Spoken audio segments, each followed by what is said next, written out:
اعوذ باللہ من الشیطان الرجیم بسم اللہ الرحمن الرحیم۔ سورہ طٰہٰ مکی ہے اور اس میں 135 آیتیں اور 8 رکوع ہیں۔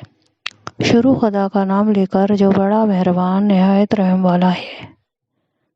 طٰہٰ، اے محمد صلی اللہ علیہ وسلم، ہم نے تم پر قرآن اس لیے نازل نہیں کیا کہ تم مشقت میں پڑ جاؤ، بلکہ اس شخص کو نصیحت دینے کے لیے نازل کیا ہے جو ڈر رکھتا ہے۔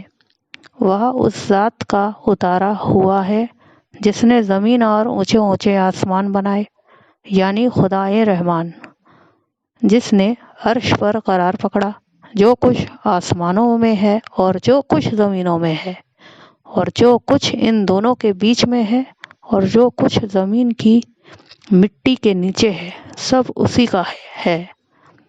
اور اگر تم پکار کر بات کہو تو وہ تو چھپے بھید اور بہت چھپی بات تک کو جانتا ہے۔ وہ معبود برحق ہے کہ اس کے سوا کوئی معبود نہیں ہے، اس کے سب نام اچھے ہیں۔ اور کیا تمہیں موسیٰ کے حال کی خبر ملی ہے؟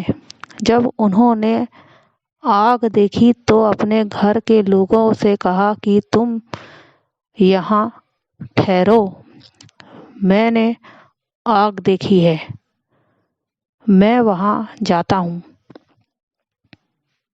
شاید اس میں سے میں تمہارے پاس انگارے لاؤں یا آگ کی جگہ کا راستہ معلوم کر سکوں۔ جب وہاں پہنچے تو آواز آئی کہ موسیٰ، میں تو تمہارا پروردگار ہوں، تو اپنی جوتیاں اتار دو، تم یہاں پاک میدان یعنی طویٰ میں ہو،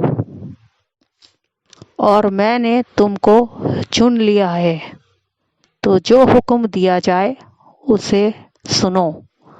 بے شک میں ہی خدا ہوں، میرے سوا کوئی معبود نہیں، تو میری عبادت کیا کرو اور میری یاد کے لیے نماز پڑھا کرو۔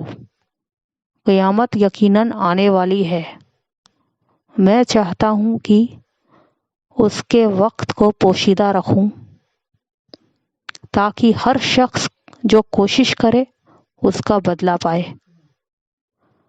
تو جو شخص اس پر ایمان نہیں رکھتا اور اپنی خواہش کے پیچھے چلتا ہے، کہیں تم کو اس کے یقین سے روک نہ دے، تو اس شکل میں تم ہلاک ہو جاؤ۔ اور موسیٰ، یہ تمہارے داہنے ہاتھ میں کیا ہے؟ انہوں نے کہا، یہ میری لاٹھی ہے، اس پر میں سہارا لگاتا ہوں اور اس سے اپنی بکریوں کے لیے پتے جھاڑتا ہوں، اور اس میں میرے اور بھی کئی فائدے ہیں۔ فرمایا کہ موسیٰ، اسے ڈال دو، تو انہوں نے اس کو ڈال دیا اور وہ یکایک سانپ بن کر دوڑنے لگا۔